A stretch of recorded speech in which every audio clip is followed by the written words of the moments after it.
Selamat pagi Bapak dan teman-teman. Terima kasih atas kesempatan yang telah diberikan kepada kelompok kami.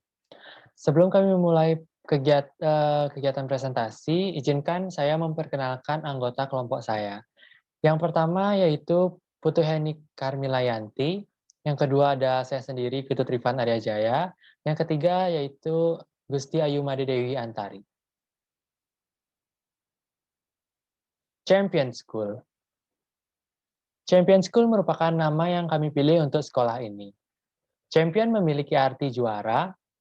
Dari sini diharapkan bahwa sekolah dapat menciptakan generasi mendatang yang juara dalam berkarakter serta prestasi.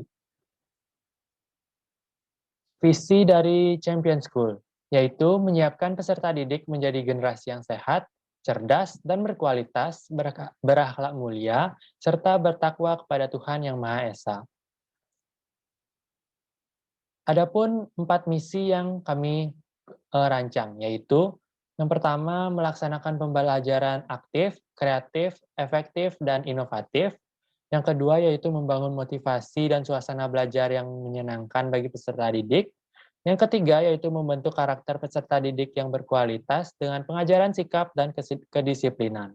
Dan yang terakhir, yaitu membangun dan mengembangkan potensi peserta didik. Yang selanjutnya, yaitu filosofi, akan dijelaskan oleh Heni. Kepada Heni, waktu saya persilahkan. Baik, terima kasih atas kesempatan yang diberikan. Kali ini saya akan menjelaskan mengenai filosofi dibangunnya sekolah ini. Pendidikan merupakan landasan dasar dalam membangun sumber daya manusia yang berkualitas di era yang semakin maju ini. Seiring perkembangan zaman, tidak hanya teknologi yang berkembang, namun pendidikan juga ikut berkembang dan mengalami kemajuan. Namun dengan populasi masyarakat yang begitu banyak, tidak semua masyarakat baik dalam usia sekolah ataupun sudah tidak di usia sekolah bisa menikmati dan merasakan dunia pendidikan ini sendiri.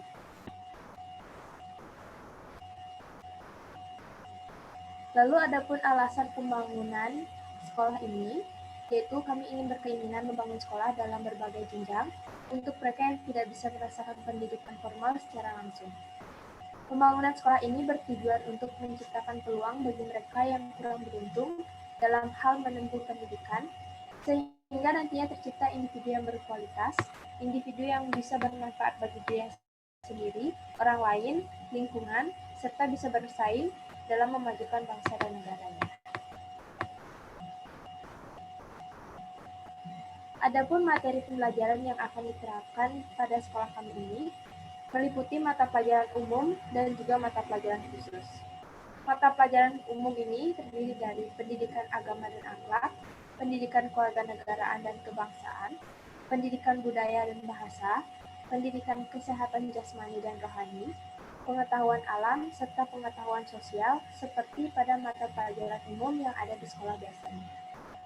Yang membedakan ini yaitu ada mata pelajaran khusus yang lebih memberikan pelajaran kepada siswa agar nantinya bisa diterapkan pada kehidupan siswa untuk kedepannya.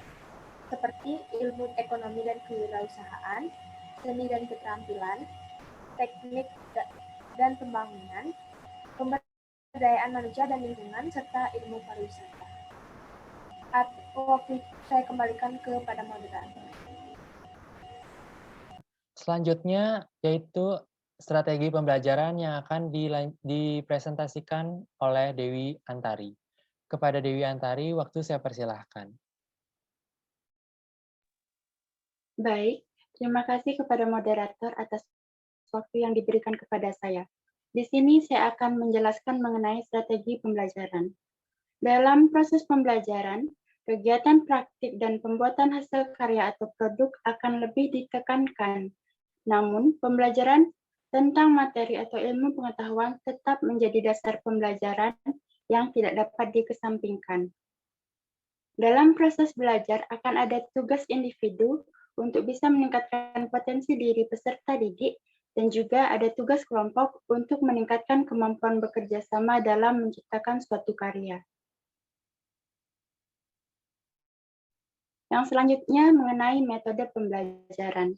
Peserta didik akan diberikan kesempatan dalam mengembangkan potensi dirinya dengan ditunjang sarana dan prasarana yang disediakan lembaga sekolah.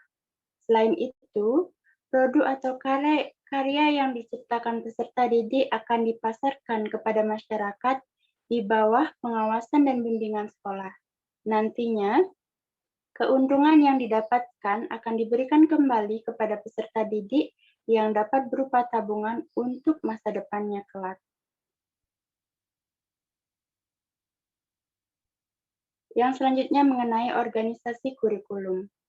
Sekolah yang kami rencanakan ini menerapkan kurikulum terpadu atau integrated curriculum yang menyajikan bahan pembelajaran secara unit dan keseluruhan tanpa ada batasan antara satu mata pelajaran dengan yang lainnya, sehingga dapat sesuai dengan bakat, minat, dan potensi siswa. Organisasi kurikulum yang kami ingin terapkan ini mencakup 3 variasi kurikulum terpadu, yakni kurikulum inti atau core curriculum, kurikulum yang berlandaskan pada fungsi sosial dan kehidupan, serta kurikulum yang berpusat pada kegiatan atau activity curriculum. Mengenai metode evaluasi pembelajaran. Di sini kami mengembangkan 3 metode evaluasi pembelajaran. Yang pertama, evaluasi sikap, karakter, dan akhlak selama mengikuti proses belajar. Evaluasi ini dilakukan untuk mengetahui sikap peserta didik terhadap mata pelajaran, proses pembelajaran, terhadap pendidik, serta terhadap teman di kelasnya. Evaluasi ini dapat dilakukan dengan cara observasi secara langsung, mulai dari memberikan pertanyaan ataupun dengan laporan pribadi. Yang kedua, evaluasi kreativitas dan keterampilan melalui hasil karya atau produk yang dikembangkan. Hal tersebut dapat dinilai atau dilihat dari perkembangan ide peserta didik dan juga pemanfaatan sumber daya yang disediakan oleh sekolah. Peserta didik juga diharapkan mampu menciptakan karya yang bermanfaat bagi masyarakat. Dan yang ketiga, yaitu evaluasi metode pembelajaran yang dikembangkan oleh guru. Dinilai dari keberhasilan dan proses pembelajaran dan juga kualitas peserta didik yang dihasilkan. Dengan evaluasi ini, lembaga sekolah bisa mengetahui pencapaian dan kompetensi dan sebaik apa prestasi yang sudah dicapai, sehingga diharapkan nantinya sekolah bisa terus meningkatkan mutu serta kualitas pendidikan. Sekian pemaparan dari saya. Untuk waktu saya kembalikan kepada moderator. Baik, terima kasih Dewi atas pemaparan materinya. Selanjutnya yaitu, adapun kesimpulan yang dapat saya berikan dalam rancangan dari sekolah kami yaitu Champion School, yaitu menciptakan peluang serta mengutamakan peserta didik yang tidak bisa merasakan pendidikan formal secara langsung, yang lebih menekankan pada kegiatan praktik dan pembuatan hasil karya atau produk.